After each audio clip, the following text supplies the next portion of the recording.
Okay, welcome to our work session here for February 17th, 2026. We're happy you're here. I'll do my song and dance about public comments when we get to the regular meeting as opposed to right now. Normally, we would start with board and commission interviews. We don't have any this morning. No, we're not in the morning anymore. This is night. Sorry, some of us have been in Jeff City all day and it's a little upside down. So I'll get the hang of this meeting soon. All right, is there anything anyone would like to review on the regular agenda? All right, I'm going to take that as a no. We're going to have some updates.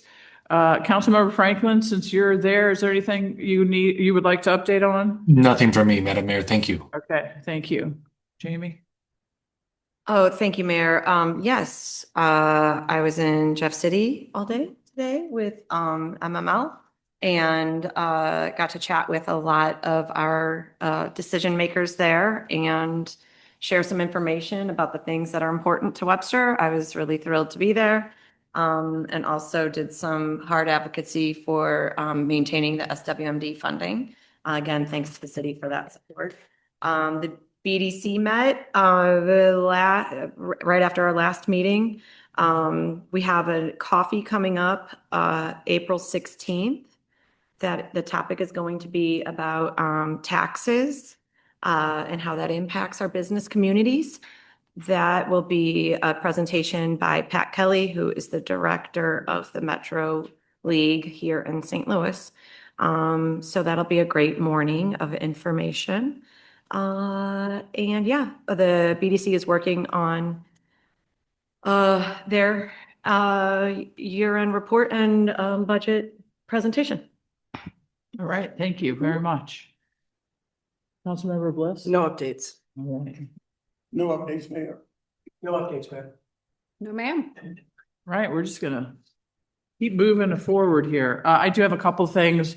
We did have our first meeting of a sort of ad hoc group to talk about recognition of the 250th anniversary of the United States, the signing the Declaration of Independence, and just some community groups that might be interested in doing things to celebrate that. I was very happy that the turnout of the meeting, and we'll have another meeting going forward.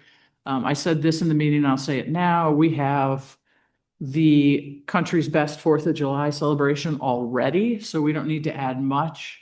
But one of the things we're talking about is adding a community reading of the Declaration of Independence itself.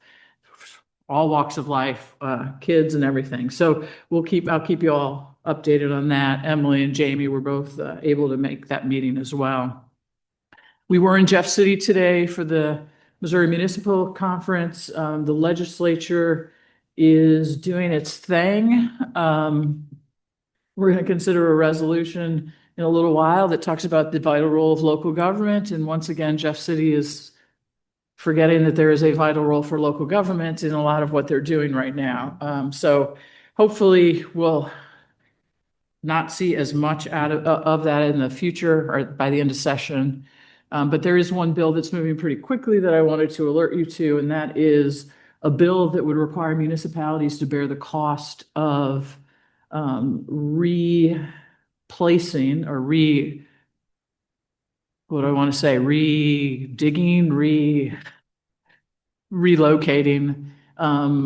the infrastructure in the right of way for cable and video streaming services. And so it's made it out of committee, and it looks like it could be moving forward, and that would be an incredible burden on us, considering that we basically give these companies the use of the right of way for free. So we did some lobbying on that today, and I believe I'll be back in Jeff City in a few weeks to do some more. So hopefully we will understand that the companies can pay for that, and if they choose to pass it along to their ratepayers, that's fine.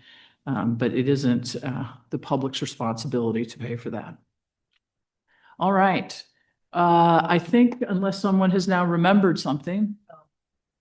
There we go. True to form. Business and arts. Oh, yes, thank you. Which was Oh my really goodness. fantastic. Do you want to say? Sure, if you don't mind. So the Arts Commission hosted the roundtable for small business, well, not really small, any business in our community, and came away, I think, with some really good ideas about how the Arts Commission can help magnify the business that we do here in Webster Groves.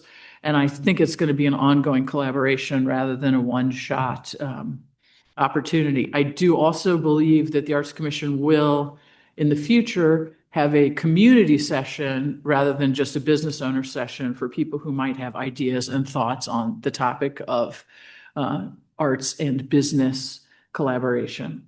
So thanks for that reminder. Okay.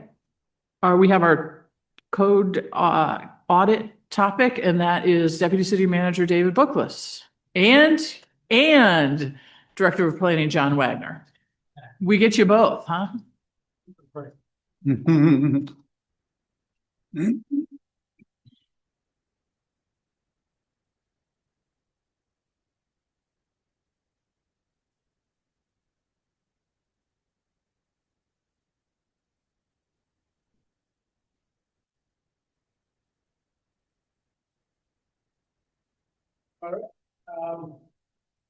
This is nothing new to you all, and in fact, if you listen to your packet, there was a memo that explains all the details that John and I will be presenting tonight.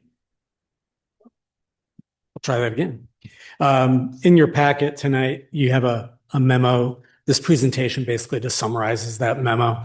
It's in follow-up to discussions that you had at previous meetings about implementing the comprehensive plan, in particular, what we referred to as a code audit. And let's see. So as you all know, we have a variety of codes, zoning ordinance, subdivision ordinances, and a number of adopted plans, not only the comprehensive plan, but we have sustainability, we have stormwater, we have, you name it, many plans that come into play. Unfortunately, they all don't speak to each other. And with the new comprehensive plan, they're not all in alignment with what the goals and objectives of that plan are. So what we did was we reached out to the consultant community to find firms that might be able to do a comprehensive audit of all of our codes across the board to see A, how they align with a comprehensive plan, what changes need to be made so that they do align with a comprehensive plan. And while we're at it, looking at over the years, all the changes that have been made to the plan, or to the codes, where there might be some contradictions, where a change was made in one section that wasn't reflected elsewhere, then you have two contradicting sections of code. And while we know how to handle that, it can be confusing to the public. So the first option that was looked at would be to have a consultant lead the process. It would be a single coordinated update with a defined scope, schedule, and deliverables. It would take about a year and a half with a one-time cost of $131,000 to $150,000. Where did that time and that cost come from? From the responses that we got from the solicitation that we made for services. We heard from two companies, and that the range basically is the two different responses that we got. Before you go forward, so was that an actual request for qualifications we're talking about? Oh, we already have informal. It was a consultation? solicitation for services because we had a list of qualified firms already. Gotcha. Yeah. Okay. Thank you. Sure. The second option would be to do it in-house. The thinking was if we hired a new planner that would dedicate themselves full-time to this process. But even then, it wouldn't be as quick of a process as it would be to hire a consultant to do it.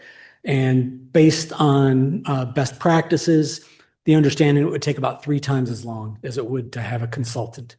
The annual cost, because it wouldn't be done in 1 year, it would take, say, 2 to 5 years, would be about $119,000. And that was based on the salary of a planner plus benefits. It does not include additional costs like computers and software and just the incidentals of having another employee. So I think it's, once again, sort of the trade-off is one-time cost of $131,000 to $150,000, takes a year and a half, versus an annual cost of about $119,000 over 2 to 5 years. Faster implementation, higher upfront cost, longer completion period, lower initial cost. But the cost isn't hugely different. So in the memo, we didn't make a recommendation, but from our perspective, it seemed pretty apparent that hiring a consultant was more of the logical choice because again, it's a one-time cost as opposed to an ongoing cost. And I say that knowing that John would love to have another planner on staff, but trying to be fiscally responsible, it makes more sense from our perspective to hire a consultant. We'd be happy to answer any questions that you might have about this presentation or about maybe some more details about what we heard from the two consultants that did respond. Could you remind us how many planners we have right now? Where this person is, if assuming that we did an in-house one, where would that person sit within the department? Not physically, I think you know what I mean, in terms of other work. We currently have one that it's vacant at the moment. We have one planner position in the department. And that other position would presumably sit right alongside that particular, no, as far as hierarchy goes. Okay, so we have one planner, then we have a plan reviewer, which is a different. That's position. different. Jim Bailey's the planner Okay. reviewer here. Gotcha. Just want to make sure I understood. So yeah, we already have a budgeted planner position. It's just open right now. This would be in addition to that. Yeah. Okay. Would you mind going back? Go ahead. Oh. You want to, I can, You want me to keep going? you for a keep minute? going, I'll ask. Could you go back to option one, please? Mayor, as they're going back through the slides, when we first talked about this, part of it was the quickness in which council wants to get through the code audit. And so having some guidance on that, if the slower pace is okay with council and community, then hiring internal staff may be the way to go. The consultants led, just to point out, it would be much like the comprehensive plan process that we had Lakota Group. It's consultant led, but that doesn't mean it's not staff involved. So staff would still be meeting, going through the process and involved. So I just want to throw that out there. Thank you. I appreciate that. And I just have a couple of questions about the consultant led, and I think I know the answers, but I want to be sure. When we talk about a single coordinated code update, how it will be different from the comprehensive plan, I assume, is that will we get one big document at the end, or will we get some updates along the way? I'm thinking in terms of, for example, the Plan Commission and getting to work on some of the implementation. From the in-house perspective, we could do it pieces at a time. I'm curious if we anticipate the ability to do some of that as well. John, you might be able to chime in here, but my recollection of looking at the proposals was that they would first give you an audit and identify all the deficiencies across the board, and then propose what kind of schedule that they would bring it all back. Okay. And do we have any sense of how long the audit would be itself? The audit is, it's similar to what we did in University City. It'd probably be about 3, 4, 5 months. Oh, okay. It's a Actually, size. that's not as long as I thought it might be. Yeah, it's a sizable amount of Yeah. time, and they estimated about 1.5 years on their whole thing. So it's 3, 4, 5 months or so. And I think they would. They would give you they would come back to you intermittently for updates and Yeah. input certainly. Mayor, But I think it's all one at the end. It's like, okay, here's your new zoning ordinance Okay. and subdivision ordinance. Well, wait a minute. So let me make sure I understand it. So at the end, here's your new zoning ordinance. And then it would be incumbent on us to go, okay, let's do these different changes, then these different changes, or. They would be asking you that all throughout the process. I mean, they would be presenting drafts to you and say, well, what do you think about this? What do you think about that? And then you would say, well, let's take this out. Let's leave that in. So you would be able to do that as the process went along. They wouldn't just like throw a document at you and say, Yeah. okay, read it and now take out what you don't want. They would be doing that throughout the process. Right. So that we could go ahead and say, okay, we like this part. Let's go ahead and push that on to Plan Commission as we consider the rest of the document. Okay, gotcha. Thank you. Yeah. Now I understand. Sure, but then you do have to bear in mind that because there are different parts of the code that all interrelate, it might be a matter of, okay, you're ready to go with this one, but until we have this other Yeah. portion of the code, we need to kind of hold off. Well, are we able to prioritize where we want to start? Because it sounds like things that we've discussed or that were in the comprehensive plan that we wanted to prioritize, that all of that is definitely is sort of on hold until they get through the whole process. So until they do that initial audit, and then they can identify potentially what could go before other items, because you wouldn't want to make a change only to have other sections of the code remain that prevent you from doing what you want. And I'll give you an example. Say, and this isn't necessarily something that's in this code, but say that you change the zoning ordinance to allow a certain type of development. But unless you go back and change the subdivision ordinance at the same time, you might not be able to create the kind of parcels necessary to do that. So you might have to do two sections of the code at the same time. But until they identify where all those deficiencies are, they can't lay out a time frame that would allow you to do piece by piece by piece. Mayor, if I may, but we could dictate, if your concern is making sure that we're going first to the Plan Commission and that we don't have a situation where they're saying, you've given us this big document, how do we deal with it? You can dictate after the audit is done, how this gets presented to Plan and whether it comes to the council first and then to Plan. It seems to me it would make sense to go to planning first and then come to you all. Yeah, and I'm not worried about the order. I'm worried about losing momentum. Right. And that's to me why, if there are some things that we can get moving on and get to Plan Commission, get moving on, that would be great, because I think they're raring to go. We obviously worked very hard on they did, and the rest of us on it. So I don't want to, stop that. I feel like we've already taken a pause. Yeah. So, yeah. Yeah, I don't want to make a promise based until we've seen the audit. Sure. But I suspect there will be some low-hanging fruit where we can just get going real quick on. My question was, so when they do the audit, will they identify this code also affects this code? Yes. So we'll know not to make a change because it's going to affect others. And my other question was answered, that as the audit goes on, they will present things that can be worked on and approved while they finish other pieces. Yes, Results from the potentially. audit. Yeah. Okay. And we still talking about 1.5 years of that? Yeah, that was between the two consultants, 1 year to 1.5 years was. Okay, right. So talk to me also about how the code audit might be related or is unrelated to updating our building codes. It's related, but not directly related. We actually are working on the building code updates right now. As you all know, there are a number of books in the building code, the residential, the building, commercial building, down the line. And we have to identify all of the amendments that we need to make to each of those to make it sure that it works for Webster Groves. Bearing in mind, you try to make as few amendments as possible, because ISO scores you based on your code adoption and a number of other factors. The more amendments you have, the poorer your score is, and that could affect insurance rates, fire insurance rates for people. But although I don't have a timeline for it, I don't foresee it taking more than, say, a month or two to get something to you to review. And then there's a waiting period before it officially becomes adopted, but it would definitely occur before this gets done, long before this gets done. So there is no other technology we'll need in-house to. For the building code? No, that's stuff. Okay, I was just saying, make sure we have the tools to do that. Well, thank you. Yeah. That is appreciated that you asked the question. So can you explain to me why this is important that we do this now? We are directed to implement the comprehensive plan, and this was the first item identified before you move forward.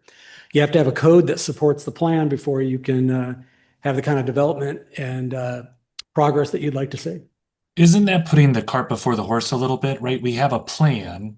Nothing has come to us before council from any developer, anybody attempting to use that plan to their benefit, necessitating a code revision. So why would we do the code revisions now when it's just a plan, rather than waiting to see how that plan develops organically? Well, the guidance that I heard from the council, the mayor and council, was that you'd like to get the plan implemented. And the plan provides you with a vision for what you'd like to, how you'd like to see the city develop or redevelop over the next 20 years. We know that our codes don't necessarily allow all those things to happen the way they're written now. So the first step of the process is to make sure that we have a regulatory environment that allows the implementation of the plan. You can't do that until you audit the plan. Or excuse me, Well, audit the codes.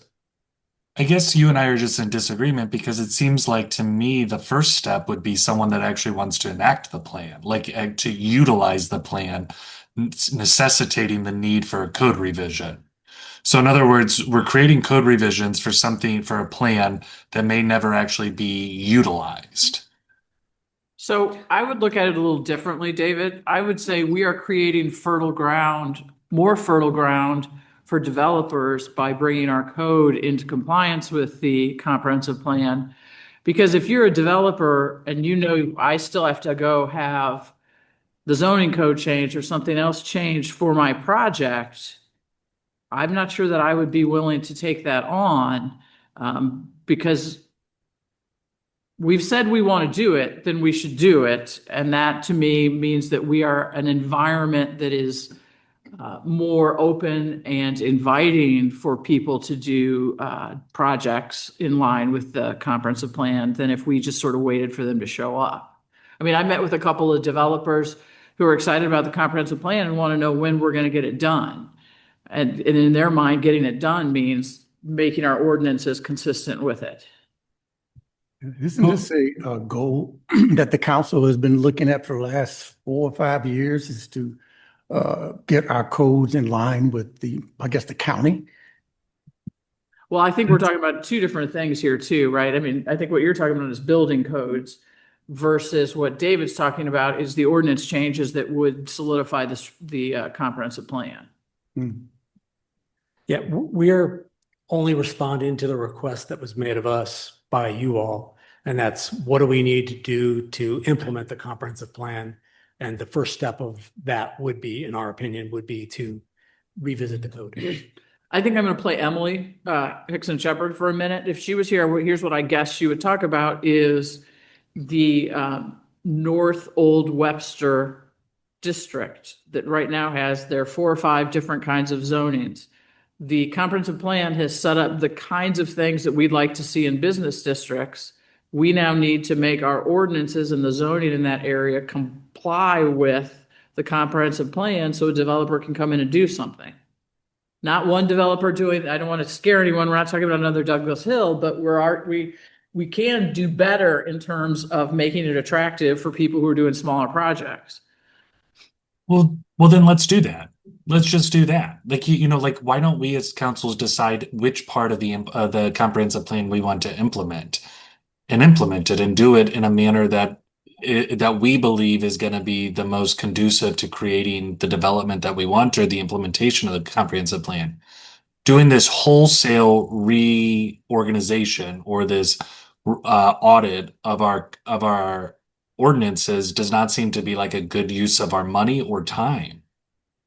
In my opinion, I think, David, it's a good use of our time. It's like a foundational piece for us as we step into wanting to get this plan, because it's not like if somebody were to come in here, it was like a clean, straight road for developers. Like there's going to be one decision that bleeds over here, and then we have to go and address that piece of the code.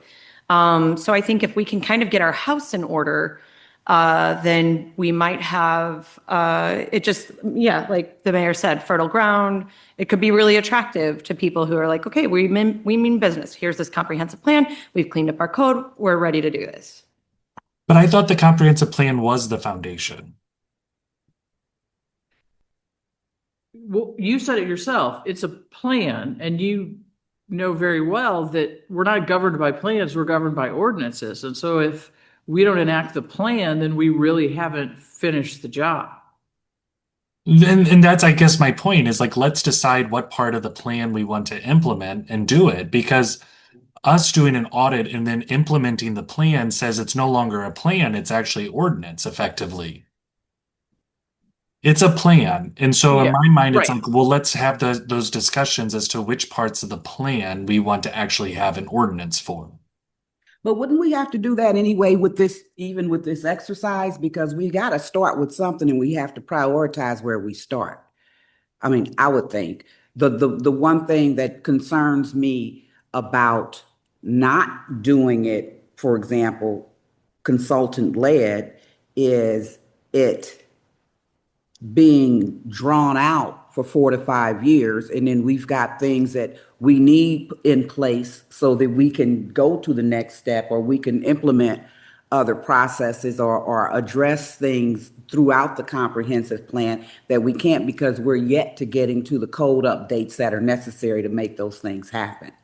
I mean, I just get concerned that if we're will we consistently have the staff? Will we have the know-how? Will we have the knowledge to get this stuff done in a timely manner so that we can just move ahead? Because we spent however many years on the strategic plan, then we spent however many years on the comprehensive plan. And if it's going to take us 4.5, 5 years in staff to get this done, during all that time, it just feels like we haven't accomplished anything other than plans on. Sorry, I didn't mean to interrupt, Karen. I was going to say, but isn't Douglas Hill a perfect example where we changed the ordinance in order to match the developer, in order to match what was our comprehensive plan? Well, but I think with Douglas Hill, there wasn't clear direction in terms of what was going to be. I mean, I think the core root cause, a challenge there was that there wasn't clear direction coming in the door in terms of what we wanted. And so we ended up with a whole process and kerfuffle because somebody tried to present to us something that nobody wanted. David, I would argue the difference is that it was a huge, I can't even remember the numbers, multi-million-dollar project in which the developer was willing to invest the time and money to go through the regulatory change. The community that would be needed in order to build that size of a development. The community was very clear that that size of a development is not what they want here, which means we are unlikely to attract developers that are willing to bear the costs of the regulatory change that would be necessary. So I would argue it's in our best interest to go ahead and make the changes in regulation. I think also part of the difference that maybe you and I have, I actually agree quite a bit with you on prioritization, but there's also this word comprehensive that we're not talking about. And this is, to me, the benefit of the consultant is we do have a bunch of plans now that aren't talking to each other very well in our ordinances, if at all. And part of this would be, I think, to embed a better structure across those different plans to make sure that we are moving forward in a constructive way. I do have one other question. So I guess the cost of $150,000, you're looking for that to happen ASAP in the next budget year? Yeah, we were going to put it into the next budget, yes. So The 27, yes, that we're working on right now. 27. I asked the question, what happens if we did a budget adjustment for this year so they can get started as quickly as possible? So that goes back to council's preferred timeline, because we certainly could. And as you all know, there's also the reserve spending, but certainly there could be a request for a budget amendment if this were a priority now to move forward with. Yeah, I would support that myself, just to get it started. So what exactly are you asking of us this evening in terms of, do you want a decision about option 1 or option 2? Finally, do you want a timeline decision as well? Option 1 or option 2 or none of the above, I guess. Okay, so I think this is important enough that we're going to entertain a motion here, if someone has one. I think I can drum on up. I make a motion to make a budget adjustment back into option 1 for me. Option 1. To have a budget adjustment of $150,000 to start the code update for the city. Second. Okay, is there further discussion? Could I ask one more question? Of course. Yeah, Dr. Wagner, when you said you did this, what, in your estimation of that time, what were the benefits, like top three things that you saw, or with hindsight, what would you have changed? Well, they're still working on it actually. So they finished the audit about a month or two before I left. Just the benefit was just that it was comprehensive. It was, although theirs was strictly for the zoning ordinance, and here it's embedded in all the plans, subdivision ordinance, sustainability plan, the whole works. I don't know that I don't know that I know enough to know what I would have changed, but not much. I mean, Okay. it was these guys were really comprehensive, and both of the proposals that we have are as well. I mean, they're really good, and they do this stuff for a living. Not that we couldn't do it, of course, but they do this for a living, and they can bring in one part of the code here and see how it works over here, blend them all together. So Yeah, well, I think that experience is going to be helpful. So thank you. nothing. Thank you. And John and I have individually have both done the incremental approach. And there's nothing wrong with it, that it's a valid way of doing things, but it does take a long time and you might lose the momentum that you were concerned about. And I might add too, and we found this in U City that, and we knew we needed it. Number one, we had a comprehensive plan done, but number two, we found ourselves doing so many text amendments to accompany proposals. I mean, we had to do 2 or 3 different text amendments for each proposal that came in, and that was a sign that, yeah, I think your zoning ordinance is a bit out of date. I hope they're not listening. David, I want to make sure you have a chance if you have any other comments or questions. No, thank you, Mayor. Okay, thanks. Anyone else? Okay, I think we'll have a vote on that motion. Yes, Mayor. Mayor Arnold, Yes. Councilmember Bliss is absent at the moment. Oh, there she is. Oh, do we want to tell her what we're voting on? Yes, we probably do. So, Councilmember Bliss, Councilmember Smith. I was going to say Councilmember Emerson, and I was like, I know that's just not right. Councilmember Smith made a motion that we accept option 1 and to move it forward in this budget cycle. Is that a Okay. fair characterization of yours? Yes. Okay. And I voted yes, and then you walked in.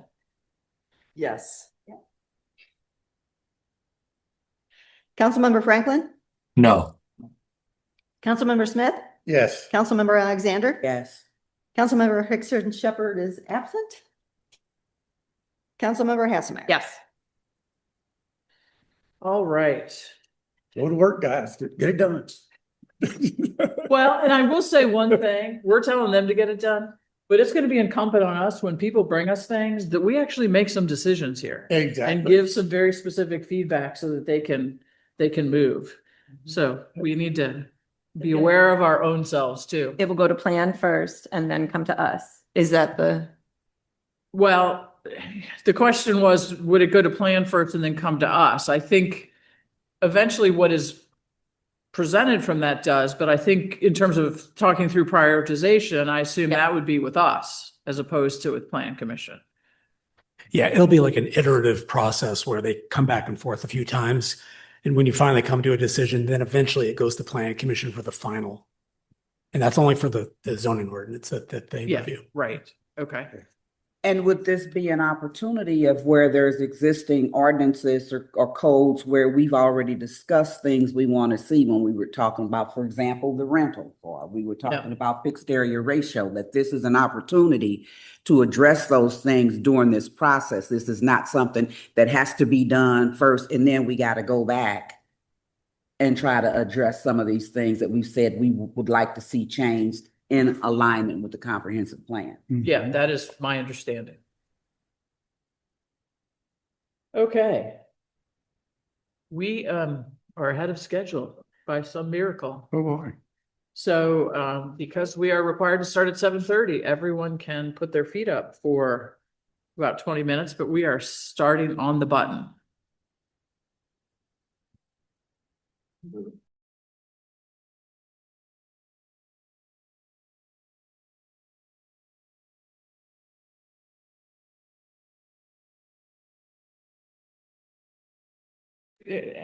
Can we make a motion now to do a closed session?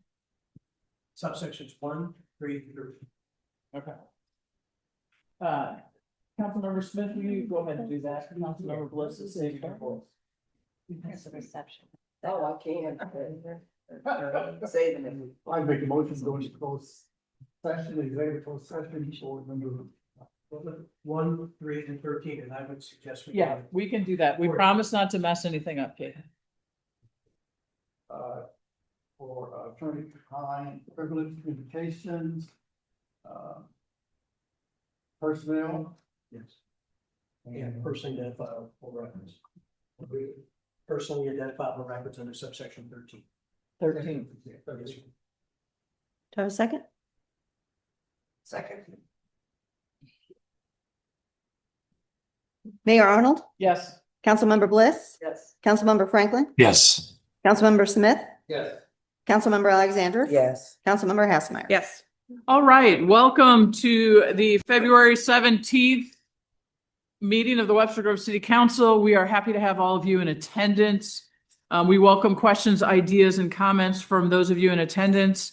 If you are in the audience and you'd like to make a comment at the appropriate time, please fill out a comment card like this. They're available on the table right next to the door. If you are on Zoom and you would like to make a public comment, we will ask you to use the raise your hand function at the appropriate time, and then we'll call on you and allow you to speak. We ask that those comments be limited to 3 minutes in order to complete the agenda within a reasonable time. Comments not on the agenda let me do that again. Comments concerning items not on the agenda should be made during the remarks of visitors. I know some of you are here to wish our departing city manager well, and we're going to carve out a little space for that as we do that celebration. So I'll make sure you know when that's the case. We'll start with the call of the roll. Yes, Mayor. Mayor Arnold, Here. Councilmember Bliss. Here. Councilmember Franklin, Here. Councilmember Smith. Here. Councilmember Alexander. Here. Councilmember Hickson Shepherd. Here. Councilmember Hasselmeyer. Here. All right, thank you. I don't think any of you could possibly miss the fact that we are going to say goodbye soon to our city manager, Dr. Marie Peoples. We're going to take some time tonight to celebrate the accomplishments of her time with us, give members of the council time to reflect a little bit on our experiences with her. And also, I know there are some of you in the audience who would like to make comments. And then we have a proclamation, because it wouldn't be right not to have a day named in your honor, because everyone has to be on the marquee at some point. All right. All right, but I think Councilmember Alexander is going to kick us off in terms of discussion here. Dr. Peoples, thank you so much for coming and doing the job that we asked you to do. You've had 5 years of unexpected challenges, from your home being vandalized with racial slurs, to Chief Curtis having to walk you home for weeks because of personal threats, having your complete personal file somehow leaked to the public, putting the identity and finances of your entire family at risk, to being in a position of constantly having to answer to internal and external inquiries and accusations related to your professional and personal character. You did the job we asked you to do, which often resulted in backlash from being the one to deliver the no, when it was necessary to make challenging decisions required to consider the interest of all employees and the community. You updated our infrastructure, including outdated or non-existing technology, revised policies and procedures, and implemented controls to mitigate operating risks that resulted in significant savings to our bottom line. The nature of work so often only allows one side of the story to be told. You have somehow managed to navigate all of this with professionalism and grace. As a lifelong member, resident of Webster Groves, I am really disappointed that this has been your experience.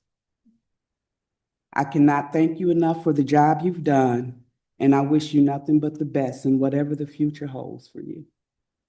Thank you so much. I don't even have words, so thank you. Councilmember Hassler. Karen, thank you. That's a tough one to follow. And I share a lot of those sentiments. I've been thinking a lot about my short time here with Dr. Peoples. And in those reflections, I just keep hopping back to when I first started.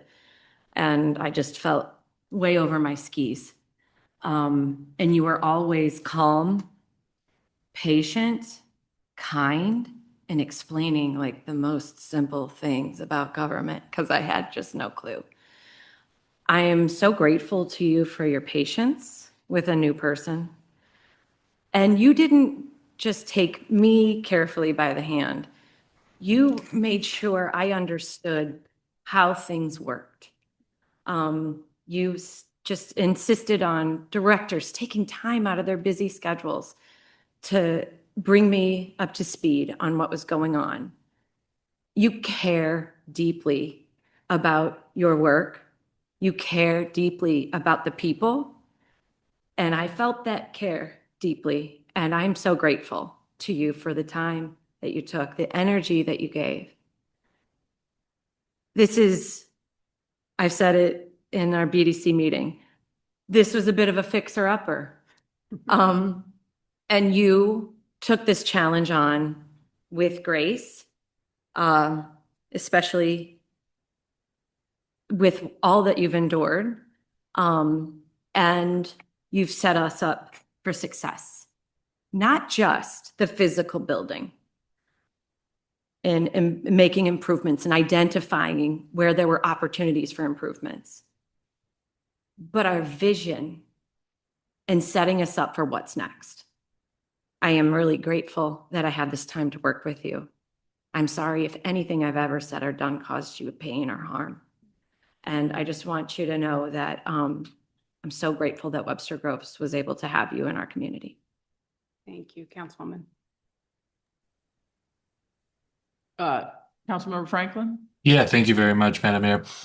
I want to express my appreciation for Dr. Peoples' leadership and the work accomplished during her tenure.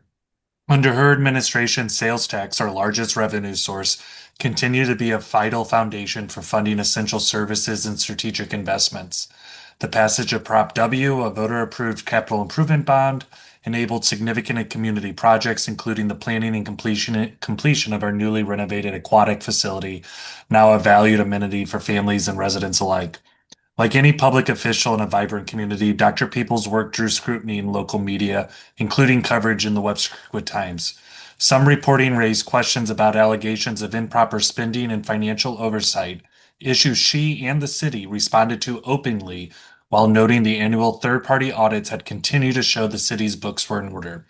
Public discourse shaped by both local and national conversations about leadership and representation sometimes intersected in ways that did not fully reflect the context of broader economic and social forces at play. As a council member, I believe it is important to acknowledge both the praise and the critique with fairness and respect for the community's voice. I'm grateful for the effort Dr. Peoples brought to daily operations, long-range planning, and financial stewardship.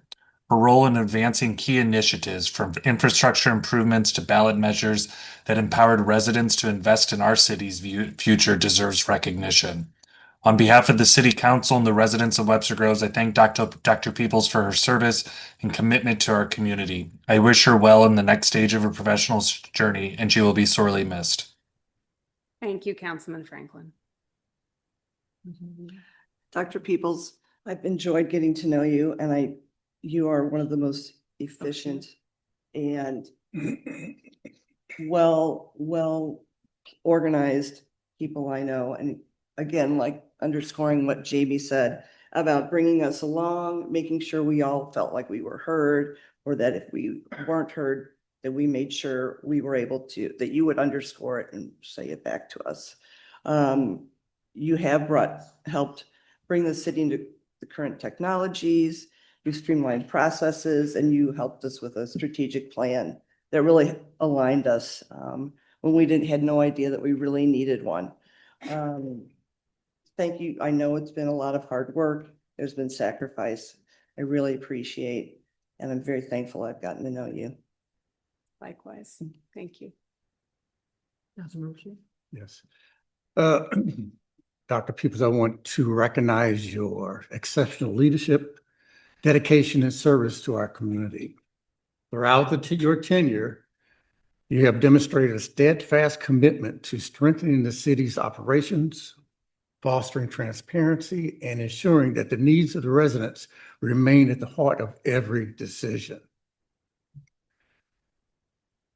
You brought to Webster Groves a deep well of professionalism, expertise, collaborative spirit, and a genuine passion for public service.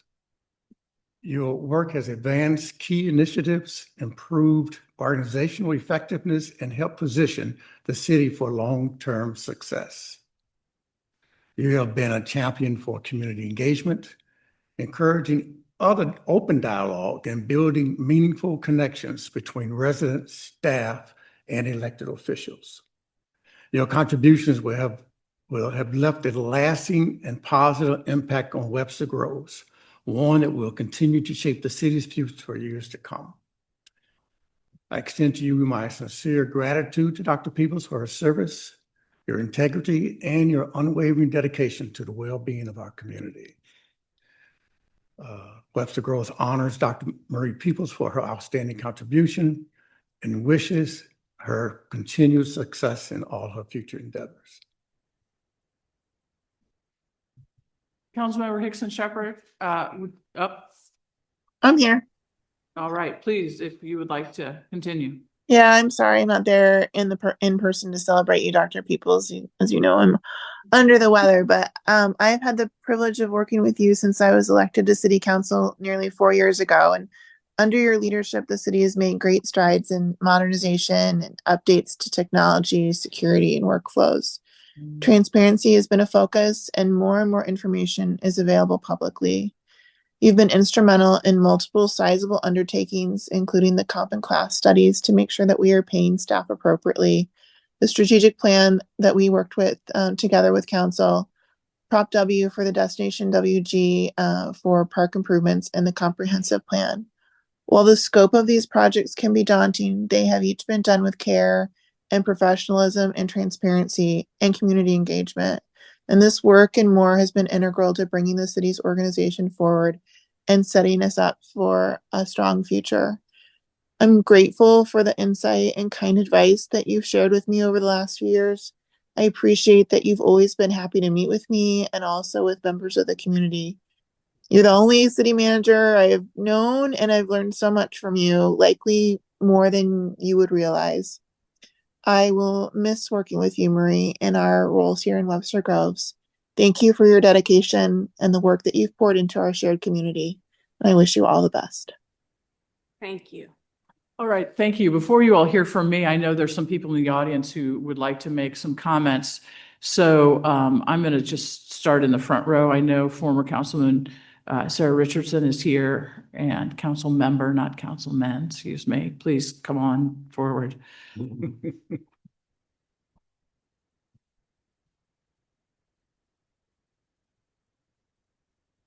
evening. It's good to see you all again. Sarah Richardson, 443 East Jackson, just in case I can see.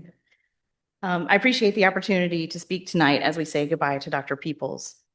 When I ran for a seat on council in the 2020 municipal election, I knew that one of the first tasks, and maybe the most important one of my time in office, would be to help select a new city manager. It's an incredibly important role in a city structure as Webster Groves is, and we took the selection process seriously. We conducted a nationwide search and had a number of qualified candidates to consider in our decision. We had some goals about what we wanted to do as a council, and we each had ideas for the qualities we'd like our new city manager to have. Top of mind, we wanted to focus on government transparency and also fiscal responsibility. But we also knew that we needed change. Many in our community did not feel welcome at City Hall, and those who came here did not often find the information they were seeking. It was hard to find out how our city operated, how decisions were made, whose voices would be heard. Our city website was a quagmire. If you couldn't be at a council meeting in person, no accommodations were made to allow you to see or hear it later, much less speak to the council, as I and others are doing now. We wanted to be a city who grew in good ways and took on new initiatives while also honoring our impressive history. It was a tall order to find someone who could take all of that on, but it was not a hard decision. The council, including our former mayor, unanimously selected Dr. Peoples. Immediately, even before she moved here with her family, she was thrust into some difficult decisions and community conversations. There was an unprecedented pandemic and its effects on our local economy, livelihoods, and morale. There were big decisions to be made about new developments, changes in staffing models, the budget, contract negotiations, and let's not forget golf carts. She put everything she had into getting up to speed and immediately began seeing where change was needed. Wi-Fi and streaming technology for City Hall, remote working capabilities for city staff, public health and safety measures all quickly came to be. And that was just the very beginning. Perhaps the most revolutionary thing for council was the approach Dr. Peoples and her staff took to the budget process. Suddenly, we had an avenue to have meaningful time with the directors of every department, and they had an opportunity to explain to us what was in their budget for the next fiscal year and why. And forecasting. I did not even know such a thing was possible in city government. But suddenly, we had insights into what the next 5, 10, 20 fiscal years might look like given our current trajectory. And that meant we had some additional hard decisions to make. There were questions from the community. With so much going on, how would they be able to know what was happening and offer any concerns or feedback into the process? So Dr. Peoples made herself and her staff available at every turn, conducting community open houses, live conversations on social media, a website that provided useful and easy to find information, and more. The hardest things were the discussions that we couldn't have in public because of confidentiality concerns and legal negotiations. But in every area the city could share information, Dr. Peoples made it a priority to share it. Dr. Peoples, I learned so much from you during my time on council, though some of those lessons were hard ones. One I would learn over and over again in my 4-year term was how unwelcoming this community could be to change. It is something that startled me the first couple of times I came face to face with it, but I wish I could have predicted how much of that burden you personally were made to bear. I wish I could have made that easier. I wish you all the best in your next chapter, sincerely. I hate that some think you are leaving under a cloud of some sort. What I know is that my city and my community are better in so many ways than they were before you got here. Thank you for all the ways you made that happen. Thank you. Mr. Buck?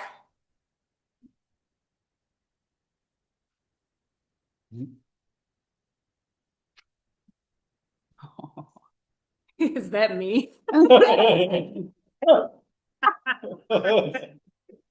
Okay, first of all, Marie, Thank you. in fact, in 5 years, I've never called you Dr. Peoples. It's always been Marie.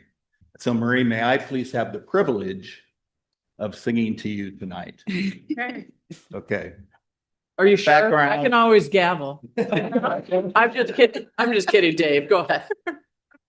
As background, over 4 years ago, I drew a cartoon and I gave it to Marie. I don't know if you still have it, but it was titled The People's Choice. And it showed a joyful Marie singing the parody lyrics to a famous song from the musical Funny Girl. And it started out, peoples who need people are the luckiest peoples in the world. Okay, so that was 4 years ago. Now, 4 years later, what I want to present to you is the People's Choice Part 2. And here is Marie waving to the audience. And the song is, I think, a very fitting one because it comes from the musical Evita. It won't be easy, you'll think it's strange, when I try to explain how I feel after all our achievements, after all that we've done. Hope you believe me. All you will see is a friend you once knew, always dressed up to the nines, worked every day for our city and you. I have to let it happen. I have to leave. Couldn't stay all my life down at heel, looking out of my window and blinded by the sun. So I chose freedom, yearning to try something fresh and new, but nothing could match our progress. I never expected it to. Don't cry for me, Webster Groves. The truth is, I now must leave you. All through my wild days, my mad existence, I kept my promise. Don't keep your distance. And as for fortune and as for fame, I never invited them in, though it seemed to some it was all I desired. But our accomplishments, they were all that we planned and promised to be, but our ending now has arrived. I'll miss you and hope you miss me. Don't cry for me, Webster Groves. The truth is, I now must leave you. All through my wild days, my mad existence, I kept my promise. Don't keep your distance. Have I said too much? There's nothing more I can think of to say to you. But all you have to do is look at me to know that every word is true. Don't cry for me, Webster Groves. Hey, all right.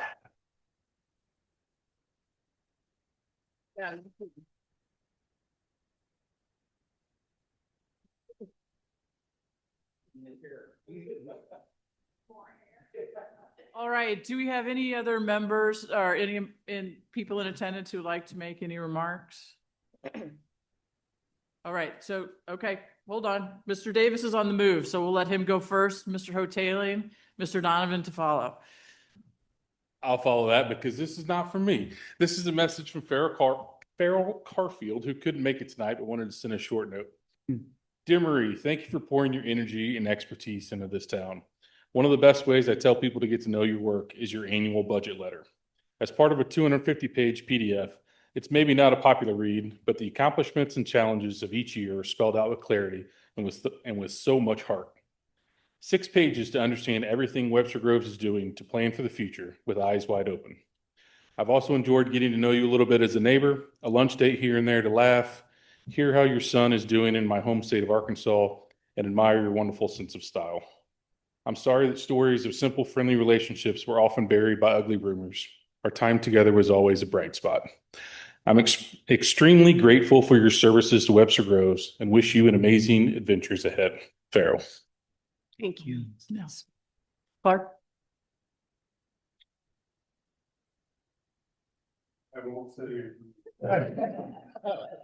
It's now required.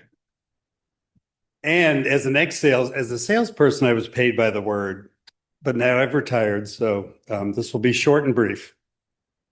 I'm here tonight both as a commissioner and as a resident. As a chair of a commission in Webster, I found working with you, you were very fair to us, very professional, and you really appreciated our work and our dedication, and I appreciated that. I mean, anybody who would watch monthly a traffic advisory commission meeting on our own time, really appreciate that. But our whole commission felt like that we had a voice with the city. The city didn't always agree with our recommendations, but we understood why when that was the case. So thank you on that. As a community member, I've always found you approachable and available. to talk if I had an issue. And I really appreciated that as well. And as a neighbor, I'm going to miss you. I really appreciated getting to know you and Mark as neighbors, not just as a city manager, but as a neighbor. We'll miss you on our street. So thank you very much, and best of luck to you and everybody. Thank you, Clark.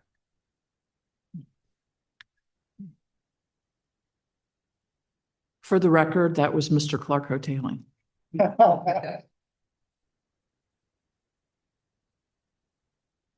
And for the record, I'm Gregory Donovan, Director of Finance for the City of Webster Groves. These are my redacted remarks. Madam Mayor, members of the City Council, I was genuinely surprised and greatly saddened to hear that Dr. Peoples was resigning her post. And over the last 2 weeks, from the council meeting through articles in the paper, I've had an admixture of incredulity and anger and feelings and thoughts at the way leadership has been characterized. I've been in the adult workforce for 26 years, and I know toxic environments. I know bad leadership. These are not characteristics of Dr. Peoples. A toxic leader does not take the time to write notes to entry-level employees telling them that they did a good job. Bad leadership does not take the time to watch every single board and commission meeting, respond to every email and phone call, or work late into the evenings and on weekends. If there's any toxicity here at Webster Groves, it's not flowing from the top. It's seeping up from the bottom. The Dr. Peoples characterized during the recent council meeting and the recent press articles bears no resemblance to the Dr. Peoples I work with and report to. And Marie, I am really sorry to see you go. And I wish you all the very best in life that life has to offer. And I hope that wherever you land next, you will be treated with the dignity and respect that you deserve. They will be gaining a great leader and a terrific person. And I am a better man and leader myself for having worked with you. Madam Mayor, members of the City Council, I sincerely hope that the tenor of our discourse in this community improves and that we remember that all of us who work in the city are public servants, and I believe are truly invested in making the city of Webster Groves a wonderful place worthy of her title as Queen of the Suburbs. Thank you for your very time. much. Thank you, Gregory. Yes. Yep. Get it from both sides. I promise everyone will have their turn. Good evening. My name is Sherry Pittman. I'm the HR manager here for the city.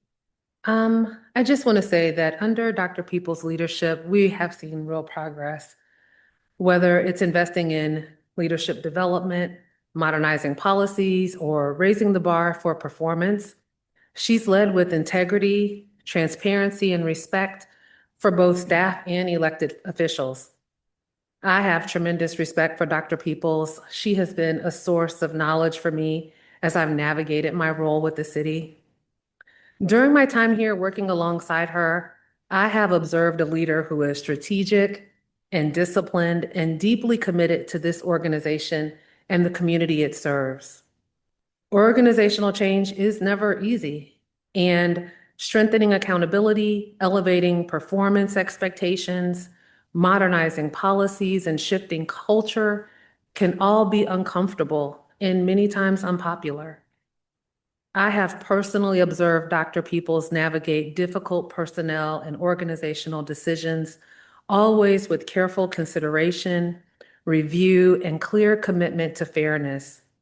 Those decisions were not made lightly, nor without consideration of their impact. The role that she carries has lots of visibility and scrutiny, and it requires not only competence, but courage. Rather than maintain the status quo or avoid difficult decisions, Dr. Peoples chose the harder path when she believed it served the long-term interests of the city. I have consistently seen her approach her role with integrity, transparency, and respect for both staff and elected officials. Even in challenging moments, she has remained steady, professional, and focused on doing what she believed was right for this organization. I have a lot of respect for her professionally and personally, and for the work that she's done to strengthen the city. It has been a privilege to work alongside you, and it's an honor to celebrate your contributions tonight. And I'm grateful for all the impact that you've made here. Thank you. Thank you, Thank you. Sherry.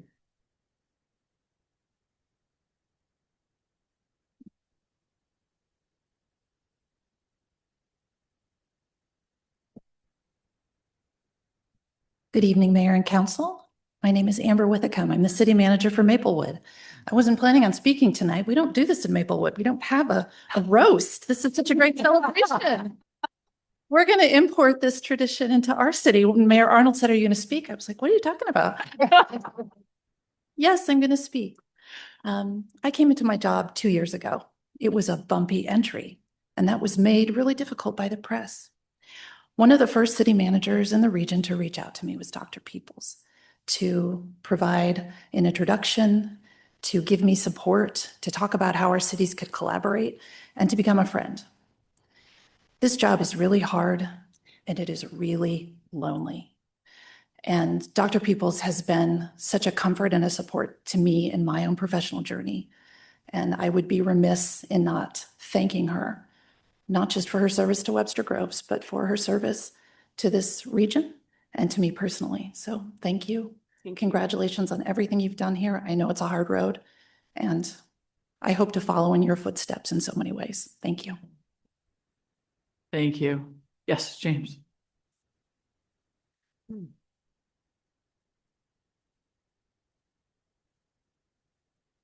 James Boyd, Director of Parks and Recreation. I've had the privilege of serving as the Director of Parks and Recreation for a little over a year now. It's flown by. In that time, one of my favorite experiences was the leadership retreats that we had last year that Dr. Peoples organized. It brought city leadership together to discuss our goals, how we can work better together by breaking down silos, and how we can continue improving as an organization. It was a valuable opportunity to learn from one another and strengthen our teamwork. I've personally learned a great deal from Dr. Peoples. Her steady leadership has been truly inspiring. She leads with confidence and consistency, and that has made a lasting impression on me. While the work we do is important and meaningful, we also make time to enjoy what we do, and that balance matters. I can honestly say there isn't a day that I dread coming to the office. That speaks volumes about our leadership and the culture that has been built here in Webster Groves. I wish you nothing but the best in the next chapter. You will be greatly missed, and I will truly miss working with you. Thank you. James. All right. Anyone else? Yes. Jordan Rowe, Public Affairs Manager for the city. Jordan, you realize the bar is really high because you're public. I'm not going to clear it. I'm going to warn you, I'll be very quick, but again, just want to express my gratitude and appreciation to Dr. Peoples. My short time here, I can say you've been a mentor, you've been a champion for this community. We're going to miss your leadership and your vision. You have built an incredible team here. I told you this level of talent that could serve at any level of government. You've coached us, you've encouraged us, you've empowered us to grow. I'm inspired by your work ethic, your integrity, your courage. You make tough decisions with wisdom, and you remain steady in times of change. And you build such a strong foundation here. I reflect with amazement on what you have accomplished in the past 5 years to move the city forward.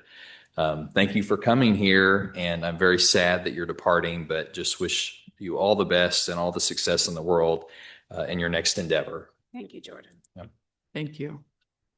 Anyone else? All right. Before we, nope. So hold on. Oh, who is it? Oh, Scott. Everyone gets one turn before we get a second. Davis, this better be a roast. It's not a roast.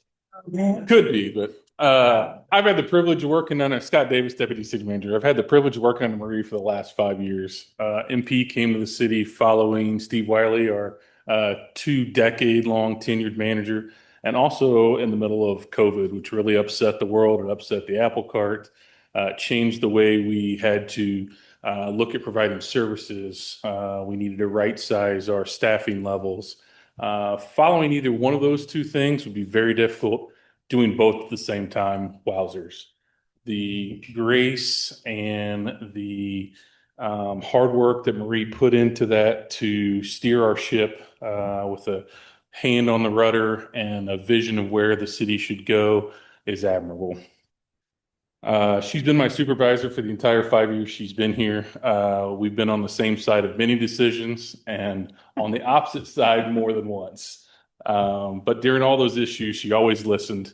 She asked thoughtful questions. She heard my side, and when possible, explained her reasoning why she was making a different decision.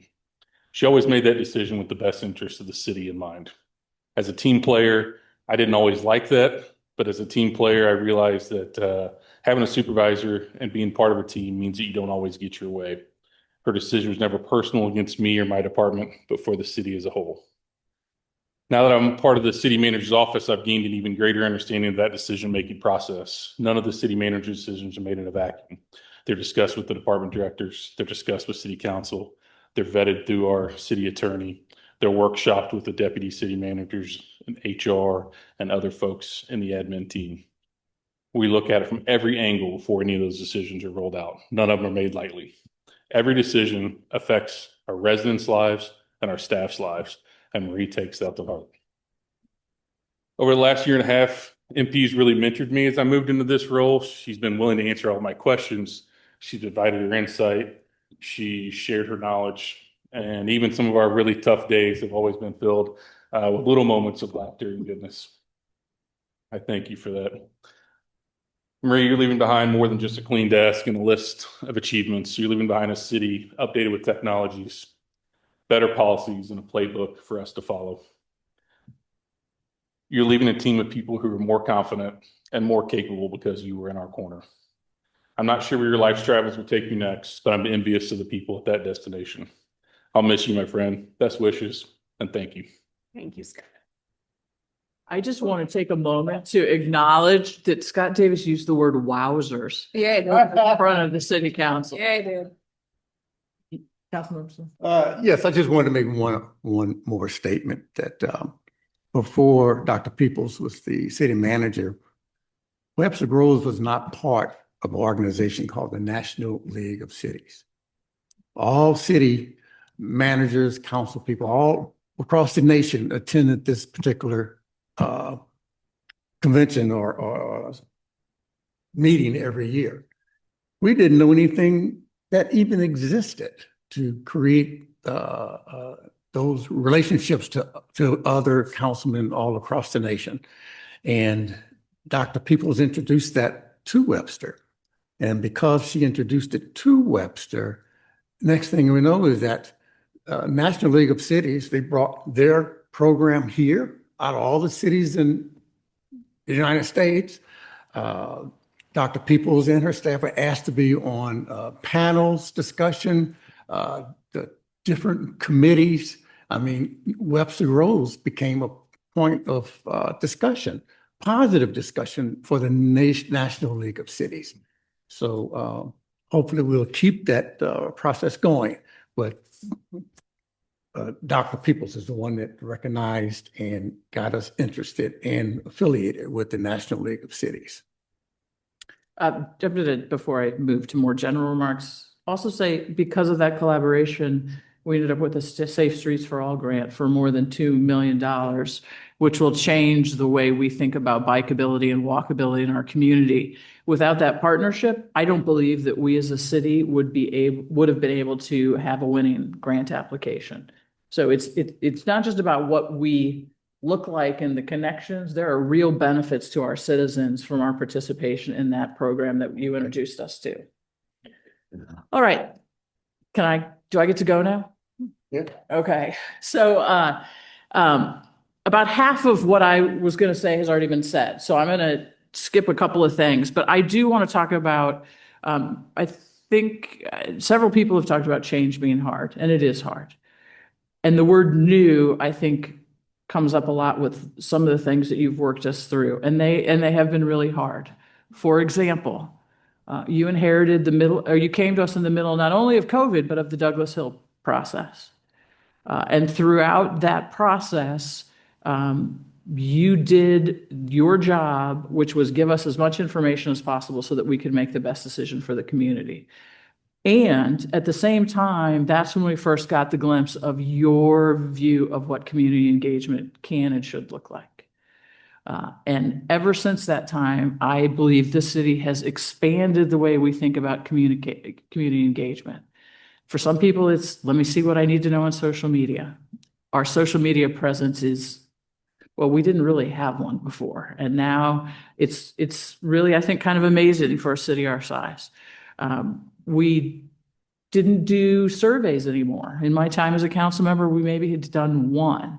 We've done significant number of community surveys, and more importantly than just doing them, the work that goes into making sure that we hear from community members is the work that doesn't get acknowledged. So instead of hearing from 50 people, we hear from 350 people. And I think that makes our job easier, and I think it makes us more confident in the decisions that we're making.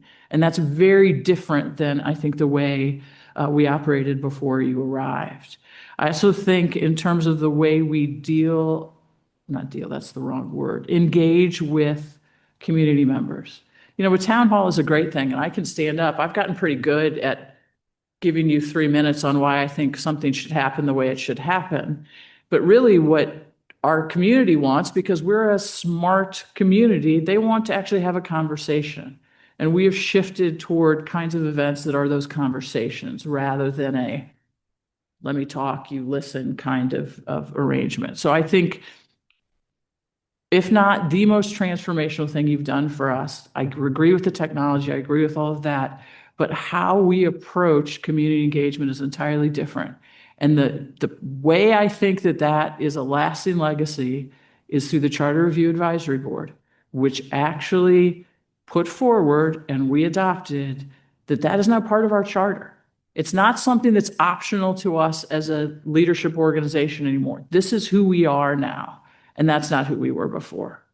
The other kinds of things that, you know, we mentioned that we went through a very time-consuming, very arduous buyout process for FEMA. Now, my friend Pam and I came down on different sides of this, but I think the most important thing was we took on something the city had never done before and worked our way through the process under your leadership so that, again, we as a council could make a fully informed decision. And we, for the first time, did buy out some properties that really needed to be used for flood mitigation, not for people who were losing their place to live. And so I think that is an amazing accomplishment. I think maybe the two, in terms of policies, longest lasting legacies you're going to have has to do with budgeting because of the passage of the use tax. We have some money to do things. But even more important, I don't know that the community understands how many years it took to prepare for Proposition W, to work on the campaign, and then to implement, and we're in the middle of implementing that, but do it in a way that recognized that our entire community had to benefit from it, not just the pool, not just Central Webster, not South Webster, North Webster. The entirety of our community will benefit from Proposition W, and they will for the next 2 decades at least, and that is a wonderful legacy. On a more personal note, there are 2 things that I really love about our interactions. One is you have ambition for our community, not ambition for yourself necessarily, but for our community, that we really want residents involved. We want to be the welcoming, kind, diverse place. We say that a lot, but there's a lot of reminder that needs to go in that means doing things in a particular way. And I appreciate that ambition ran throughout everything that we've done together. Like Deputy City Manager Davis, we agreed a lot and we disagreed a fair amount as well. And what I really appreciate is that every disagreement was a productive one in my mind. You may not think so, but I certainly appreciate that way of talking through issues, because at the bottom of both of us is this policy nerd that really wants to talk about that stuff. So thank you for engaging me in that. And please know that I wish you the very best. All right, we have a proclamation now. Do you mind if I sit at the microphone and read this? Because you need to dry your eyes before the pictures. Yeah. All right, here we go. Whereas Dr. Marie Peoples began employment at the City of Webster Groves on January 11th, 2021, and has dedicated the last 5 years to our community, demonstrating an unwavering commitment to making Webster Groves a better place to live, work, and play. And whereas during her tenure, the city realized a series of major milestones, marking a period of significant growth, infrastructure revitalization, and community-led planning, from the adoption of the first comprehensive plan in nearly 5 decades to historic investments in public spaces, the city has solidified its reputation as a vibrant, welcoming, and resilient community for generations to come. Under her leadership, the city modernized its operations to ensure transparency, focus on community input, and inclusivity for all. She oversaw the expenditure of ARPA funding, amendments to the city charter, and completion of Firehouse Number 2. Whereas she was instrumental in the successful ballot initiatives for the use tax and Proposition W, the city also adopted the first strategic plan and a citywide stormwater management plan, major guiding documents that will shape operations, infrastructure, and Webster Groves development for years to come. Whereas Dr. Peoples pushed for holistic benefits and competitive compensation for city staff, she introduced a 5-year budgeting process to shift from reactive annual planning to proactive strategic financial management for city government. Despite regional and national economic shifts, the city has maintained a fiscally sound status, receiving high marks for its annual comprehensive financial reports, clean audits, and responsible budget management. Her leadership, vision, and tireless efforts have significantly contributed to the advancement and welfare of our city, leaving a lasting legacy that will inspire future generations. Now, therefore, I, Laura Arnold, Mayor of the City of Webster Groves, on behalf of the entire City Council, wish to thank and honor Dr. Marie Peoples for the service to our community, and do hereby proclaim Friday, February 27th, 2026, as Dr. Marie Peoples Day in the City of Webster Groves. Come on, everybody.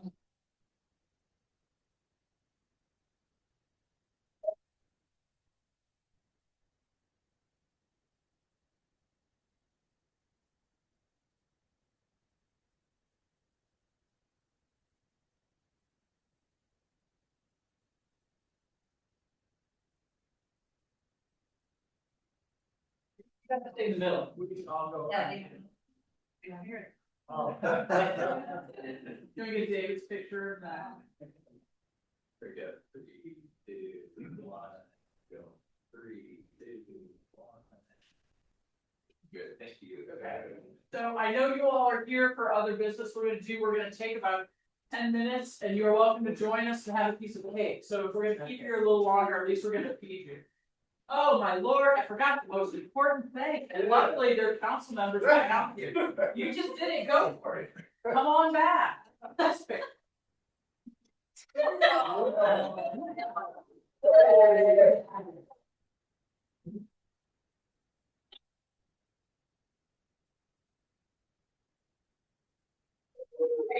My mom.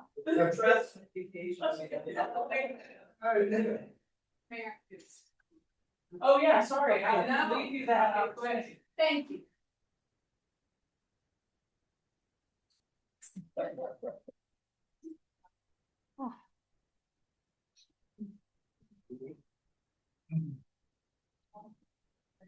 I'll get started before you guys even get settled, but I am overwhelmed with gratitude.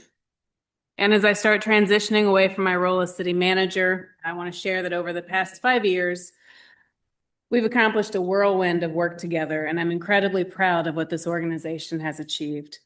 I want to acknowledge our staff, boards and commissions, every single department, every team, and every individual that works here. They power our services.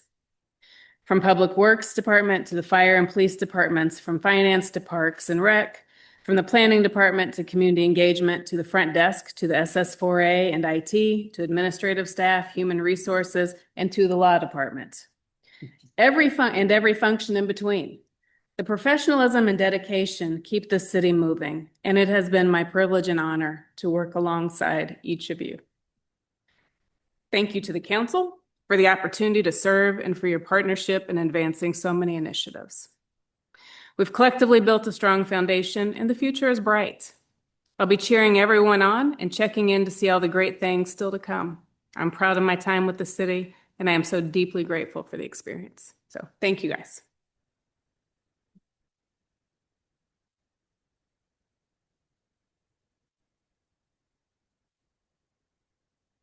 Those of you who are joining us online, we are going to take a brief moment for refreshments. I'm sorry we cannot get cake to you where you are, but please bear with us and we will start back up in about 10 or 15 minutes.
a quorum. I don't know what happened to the rest of our membership. Cake. No, it wasn't you, but we do have a quorum, so I believe you can turn this back on. We can resume our meeting. Thank you very much, everyone who's in the room, for your patience. We greatly appreciate it. We are on item number 3 of our agenda, which is remarks from the community and visitors. I have 2 cards. The first is from William Thielen. I hope, William, I said that properly. If you'll come forward to the microphone, you're going to have to press the button so the light turns green. And if you'll give us your name and your address, you'll then have 3 minutes to address the council. William Thielen, 403 Oak Street, Webster Groves, Missouri, 63119. I'm here to put a question to the council about the addition of artificial fluoride to the drinking water, which I believe the council has some power to affect. The question is significantly reliant on a basic principle about research and biology, which is that in the event that you are not addressing someone's clear medical need, if you are to add some foreign or especially unnatural substance to the water which you provide to the people, that not only must you prove some particular benefit from it, but in fact, it is your responsibility in such a case to prove that indeed there will be no harm, which in the case of the artificial fluoride, which is the unnatural substance which is added to the water in this as well as in many suburbs, that is what I speak of. And I mean to say, since that burden of proof has not been met, I would ask the council to consider to cease that practice on the grounds that it could indeed be very harmful. And in fact, there's little evidence to the contrary. And of course, leave people then to make that inexpensive decision about the makeup of their drinking water to each individual. So that is my request, and I know not the politics significant to it, and I certainly would not want to assume, but I ask you in earnest for the benefit of the health of each individual in Webster Groves. So thank you for hearing what I have to say. All right, thank you very much, and I will follow up with you. Thanks. All right, my second card is from Jan Allen, and I'm gonna let you decide. It says for Jim. Okay, would you like to make a comment or? Yes. All right, please join us. That's fine. Okay. So, my husband, Jim, is not feeling well today, but his question is, I'm Jan Allen. I live at 834 Pine Tree Lane, St. Louis, Missouri, 63119. Jim wants to know what your thoughts are with the city about the deputizing of local officers to act as ICE agents and identifying and detaining undocumented individuals. That's one of the policies that ICE has announced that they're wanting to start, and we'd like to know is the police department here too? So we will shortly hear a presentation from our chief of police. And at that time, if a council member wants to redirect that question to the chief, we can, but he will not, at public comment time, we do not address those particular comments. Okay, and then I have a question or a comment. If the police department would like training from Micah, that would be available to come, and that maybe city council should know about that. Which you probably do, but thank you. I have done one, yes, thank you. Thank you. Thank you very much. Are there any other people in the room who would like to make a public comment? All right, anyone who is online, if you could please use the raise your hand function at this moment, we will then call on you for your 3 minutes. All right, I do not see anyone responding and raising their hand. So we will move on to new business. Is there any new business from any of the members of the council, the city attorney or the city manager? Amen. All right, then we're going to go on to our scheduled new business, and that is when we get to our Chief of Police, Vincent Aceves, who is going to speak to us about city policy and procedures regarding immigration enforcement.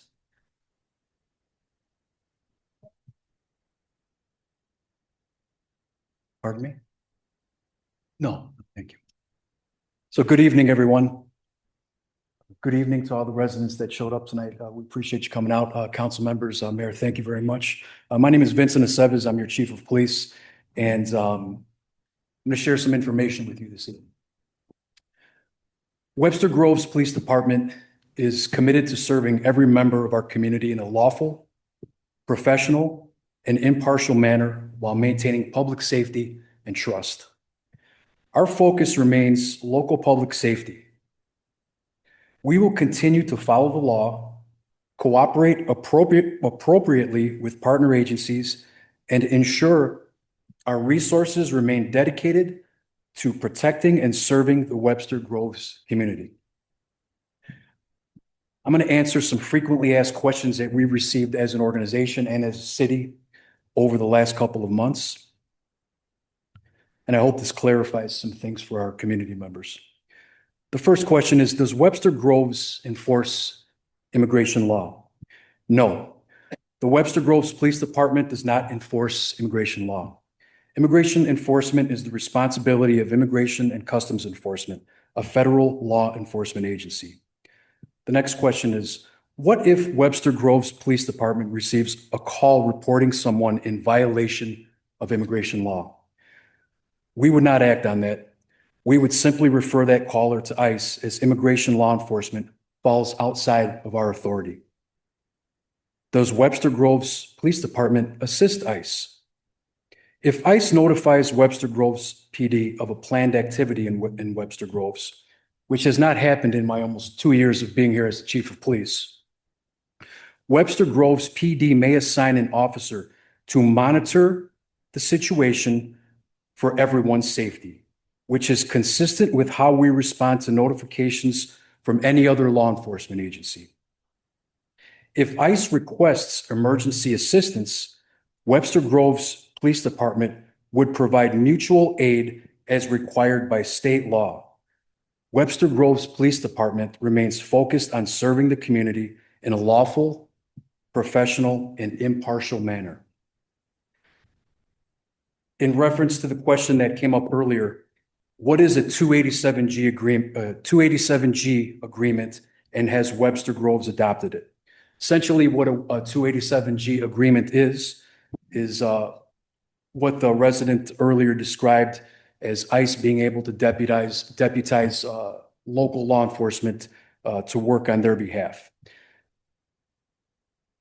Section 287G of the Immigration and Nationality Act allows ICE to enter into agreements with state or local law enforcement agencies, authorizing trained officers to perform certain immigration enforcement functions.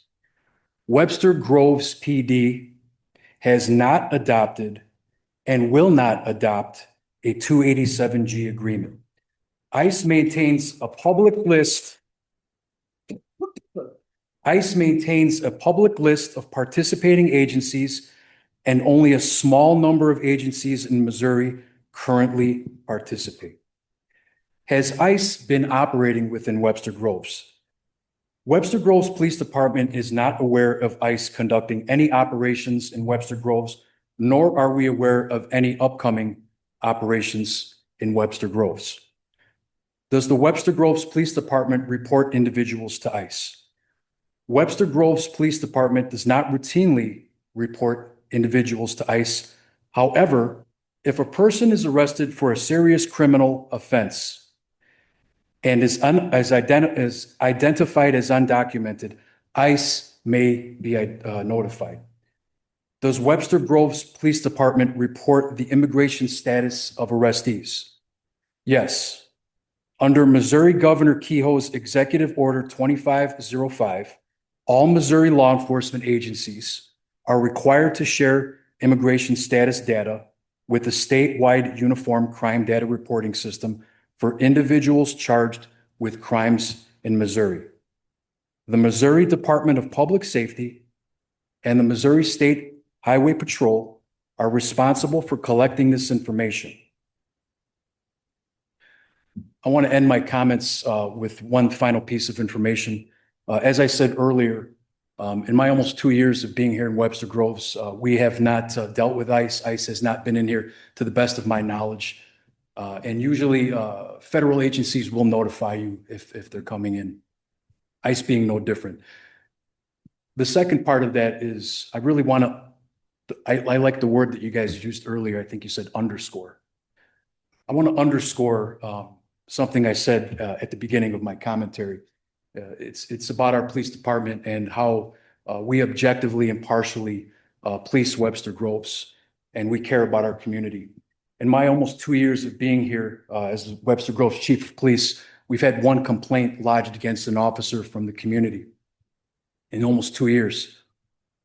And that complaint didn't have anything to do with bias, excessive force.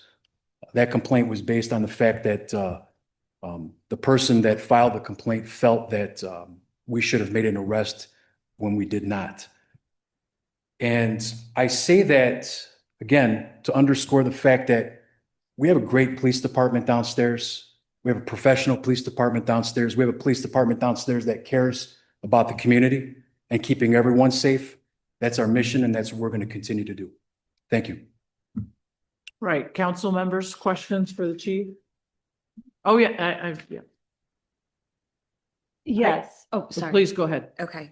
Thanks, Chief. I have no doubt that our police force cares deeply about our community. And thank you very much for organizing these answers to these questions, because this is an issue, as you know, as you noted. Dozens of people have reached out to us. And so I really appreciate the time that you took to explain this. I do have a question, though. You were saying that if someone is in violation of their immigration status, and then you have to alert ICE. Is that something that is required by law, or is that just standard operating procedure? It's required by law. Okay. And then another question that I have for you is, hypothetically, if there was like a traffic violation, and an officer pulls someone over, everything seems to check out. Is that officer allowed to ask about the immigration status of that person, assuming there's been no violation and everything was worked out? Absolutely not. Okay. I just wanted to make sure that that was really clear. Thank you for that. This may be a question for you. It may be a question for the city attorney. Would you clarify for us, part of what you said in the executive order from Governor Kehoe, what responsibilities do we have, or what leeway, if any, do we have under such an executive order? Little or none. So again, it mandates, there's a number of things that the department is mandated to turn in on a variety of different subjects, and that's simply one of them. They don't really have an option to not include that as long as they're responding to the reports. You have to be in custody. There has to have been an arrest, as the chief has indicated. Those things are in play. So it's not on a traffic stop. It's not going to be in a routine contact. It's only going to be in those situations where there's been an arrest on a serious offense. And then and I apologize for not providing this to you so you could check if you needed to, but I'm pretty sure you know the answer. We participate in we started this last year, a grant program that Governor Kehoe, can you remind me what the name of that is? It's called Blue Shield. Blue Shield, thank you. I knew it was blue something. It's my understanding that there's no requirement additionally for the Blue Shield program that has anything to do with immigration. Is that? That's correct. Okay, thank you. Other questions? All right. So, Chief, I do want to say very much thank you to you. And thank you for, obviously, if we asked you to come, you're supposed to come, but you seem very, very willing to come and happy to discuss this with us. So I appreciate that openness and willingness to exchange. And I know I will continue, if I hear from residents, to be in touch with you, as I know the rest of the council will. And I'm confident that you'll be open to those discussions as well. So thank you very much. Thank you. Thank you all. All right. All right, Councilmember Alexander, could you call for the adoption of resolution 2026-10, please? Yes, Madam Mayor, I would like to call for the adoption of resolution 2026-10. Second. All right, I assume there's no presentation. We don't really have to have any discussion. I'm just going to say to our Director of Parks and Recreation, thank you for doing all the due diligence you did on this, because it turns out we could have been in a quagmire that we're not in, and I am very grateful for that. So, all right, I think we can have that vote. Yes, Mayor. Councilmember Bliss, Yes. Councilmember Franklin, Yes. Councilmember Smith, Yes. Councilmember Alexander. Yes. Councilmember Hickson Shepherd. Think she dropped. Did she jump? Absent. Councilmember Hasselmeyer, Yes. Mayor Arnold. Yes.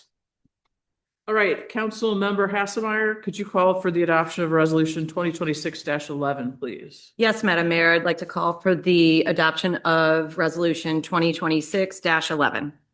Second. I believe there's some discussion. Councilmember Hasselmeyer, if you would like to start, or would you like Councilmember Franklin to begin?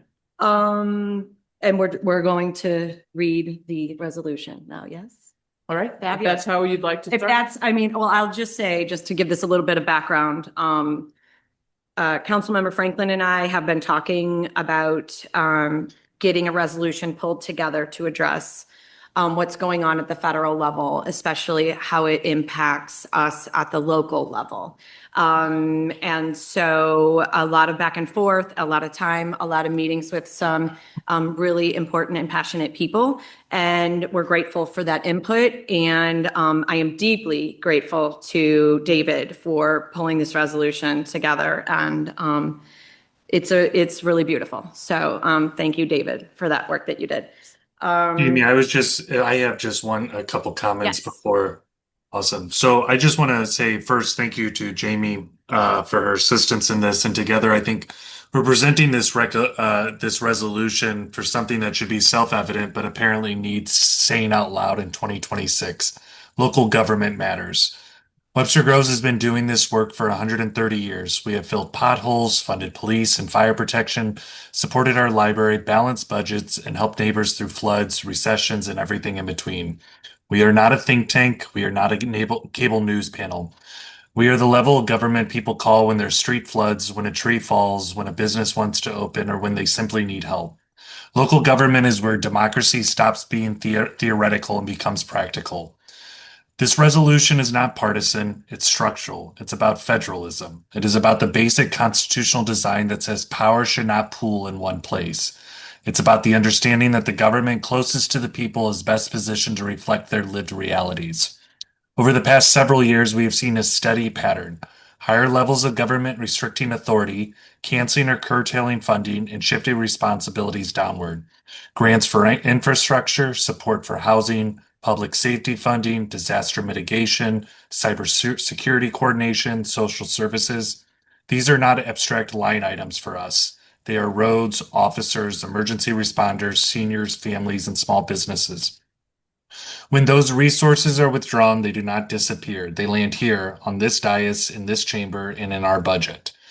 We are also seeing how national policy debates on immigration enforcement, civil rights, public libraries, disaster preparedness, and economic policy play out locally. Whether we control those policies or not, we manage their consequences. When residents feel fear, when small businesses feel economic strain, when families feel instability, they do not call Washington, they call City Hall. And here's the thing, we will continue to answer. But answering the call should not mean absorbing endless, unfunded mandates or watching the tools we rely upon be taken away. Federalism was not designed to be a one-way transfer of responsibility. It was designed as a balance, a partnership.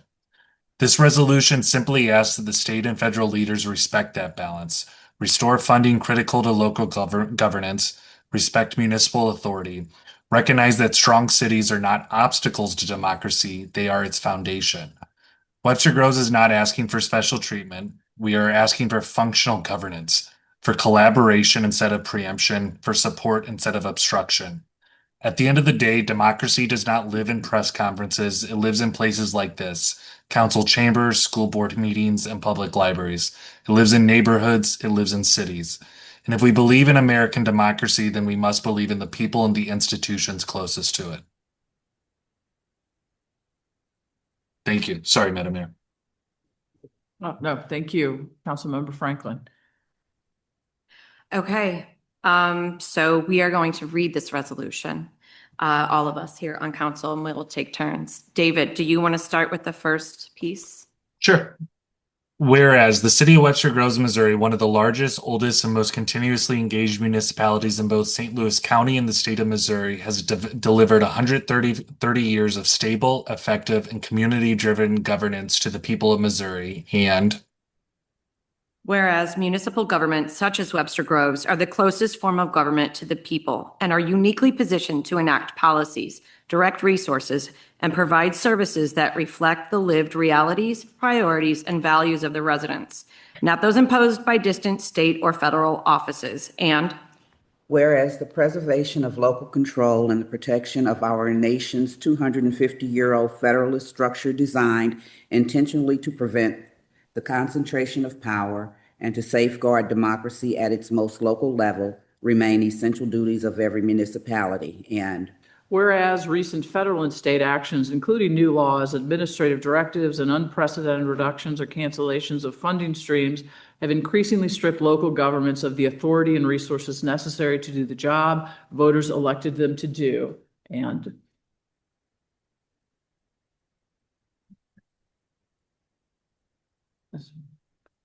Whereas the fundamental right of self-governance is not merely philosophical, but is explicitly recognized in the Declaration of Independence as essential to liberty, democratic participation, and legitimate government.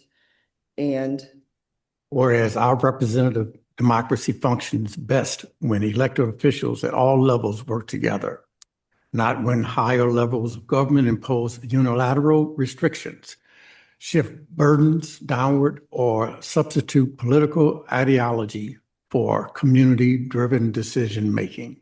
And whereas the recent actions of state and federal leaders will directly obstruct the city of Webster Groves from effectively serving its residents in the following ways. A, infrastructure, housing, environmental resilience, and public safety. The city of Webster Groves relies on federal and state grants to maintain its essential infrastructure, support law enforcement, expand affordable housing options, and advance sustainability initiatives. The curtailment and cancellation of these grants, including key provisions of the Inflation Reduction Act, will directly diminish the city's ability to repair roads and public buildings, support life-saving emergency services, reduce utility costs for residents, combat rising housing insecurity, and protect our communicating from escalating climate risk.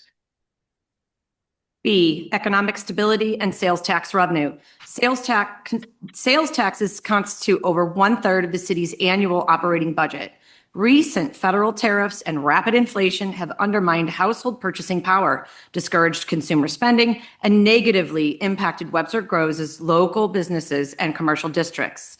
These policies directly threaten our ability to fund core municipal services, maintain vibrant business corridors, and support economic development. C, social services and support for vulnerable residents. Cuts to social services and earned benefits reverberate across every demographic group, especially those already struggling. As state and federal governments withdraw support, municipalities like Webster Groves are forced to fill the void, stretching local resources thin while responding to needs that higher levels of government once recognized as their own responsibility. Section D, racial equity, immigrant communities, and federal enforcement actions. Webster Groves is home to residents of diverse racial, ethnic, and cultural backgrounds, including Black, Indigenous, and people of color, communities whose full participation is essential to the city's civic and economic life. Recent federal immigration enforcement actions and expanded activities by U.S. Immigration and Customs Enforcement, coupled with the heightened rhetoric and policy uncertainty, have generated fear and instability in immigrant and mixed status families across Missouri. Such actions can deter residents from reporting crimes, accessing health and social services, participating in schools, or engaging with local government. Undermining public safety, community trust, and equal protection under the law. Municipal governments are left to manage the local consequences of these federal policies while lacking authority over their design or implementation. E, threats to women's rights, personal autonomy, and economic participation. Webster Groves is home to women of all ages, backgrounds, and identities. Attacks on reproductive autonomy and civil rights restrict individuals' ability to participate fully and equally in social and economic life, harming families, impeding workforce participation, and weakening our community's long-term economic outlook. F, impacts on children, education, and food security. The health, education, nourishment of our children are fundamental to Webster Grove's future. Cuts to state and federal agencies, public servants, and funding streams jeopardize equitable education, threaten essential civil rights protection, and increase childhood food insecurity, undermining the very foundation of a thriving community. G, protection of free speech, intellectual freedom, and public libraries. The Webster Groves Public Library stands as a cornerstone of democratic society, guarding free expression, diversity, inclusion, and access to knowledge. State and federal funding cuts, alongside ideological attacks on public libraries nationwide, undermine these democratic values and threaten the very existence of America's library system, endangering, as native St. Louis and T.S. Eliot stated, hope for the future of man. Section H, disaster preparedness, emergency response, and community resilience. The elimination of federal disaster mitigation programs such as building resilient infrastructure and communities, combined with reductions to the federal disaster response workforce and increased unfunded mandates on municipalities, will leave communities like Webster Groves less resilient, slower to recover, and more financially exposed during future disasters. I, cybersecurity and critical infrastructure protection. At a time of escalating digital threats, cuts to the Cybersecurity and Infrastructure Security Agency, CISA, reductions to the Multi-State Information Sharing and Analysis Center, and elimination of local government threat intelligence programs weaken the cybersecurity capability of every community in Missouri. These cuts hinder law enforcement, expose residents' personal data to greater risk, and jeopardize essential local infrastructure such as water systems, utilities, emergency services, and municipal networks. Whereas these actions collectively represent an erosion of federalism, a weakening of democratic norms, and an intentional shift of burdens and unfunded mandates onto local governments, undermining the vibrancy, resilience, and safety of Missouri communities while ignoring the will of the people local governments are sworn to serve. Now therefore be it resolved that the city of Webster Groves calls upon the Missouri General Assembly, the governor of Missouri, the U.S. Congress, and the President of the United States to cease actions that undermine municipalities, restore funding and authorities critical to local government, and respect the constitutional balance that has made American local government one of the most effective democratic institutions in the world. All right, thank you all. Are there any further comments from council? Thank you very much. This is important, and I'm glad we are stating so. I'm just going to make one comment, and some people are going to see this as political or partisan or something like that.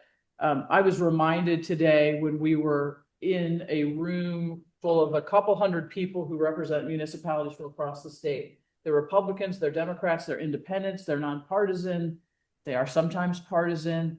Every single one of those communities is struggling with many of the things that are noted in this resolution. So those who would say that this is somehow beyond what we should be talking about as a city council, please remember that we are representing communities, as are our Republican friends in small towns in rural Missouri who are struggling with the same kinds of things that we've talked about in terms of funding and staffing, and the recognition of their job is to fulfill missions for their residents. So thank you both for bringing this forward.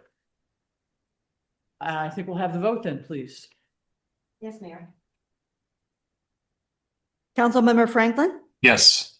Councilmember Smith? Yes. Councilmember Alexander? Yes. Councilmember Hasselmeyer? Yes. Mayor Arnold? Yes. Councilmember Bliss? Yes. All right. We're having quite the day, aren't we? All right, is there anything anyone would like to remove from the consent agenda? Mayor. I know that visitors or whatever, can I say something real quick though? Can we finish the consent agenda and then we'll finish the meeting and we'll all sit still for a minute and let you say something? How about that? All right. A former mayor's pride. All right, anything to review, or sorry, remove from the consent agenda? All right, I think we'll have that vote then, please. Oh, yeah, we need a motion. Councilmember Smith, would you? Yes, Mayor, I call for approval of the consent agenda. Second. Councilmember Smith, Yes. Councilmember Alexander, Yes. Councilmember Hasselmeyer, Yes. Mayor Arnold, Yes. Councilmember Bliss. Yes. Councilmember Franklin. Yes. All right, we've made no appointments to boards and commissions, but I will give former Mayor Williams a moment at the microphone. Thank you, Mayor. And we're live. Thank you, Mayor. Thank you, council members. I just want to tell you how much I appreciate your courage and all of the hard work that went into this resolution. It's like a fantasy resolution. It's like everything that stands for government on a local, state, and federal level is in there. And you're totally right that it is not a partisan issue. Democracy is not a partisan issue. We are the government. And what I would encourage you to do as a next step, resolutions are all well and good and they're really important and they'll get some maybe local coverage, but it is imperative that you take this resolution to the National League of Cities. You take this resolution to the Missouri Municipal League. You take it to the St. Louis County League. When you're meeting with your counterparts, when city managers are meeting, when mayors are meeting together, when council members are together, you said earlier you were in a group of various municipal officials. It is imperative that you continue to stand up and speak out because there is so much on the line for us, our kids, and our grandchildren, and their children's children. And so, again, thank you so much for doing this, for this community, and for actually the state and our country. So let's get it out now and get it out there and get going on it. Thank you. Thank you. Thank you. All right, we are going to resume our closed session now. So I'm going to ask all of you, I'm grateful for you being here today, but would ask you to please go on with your evenings.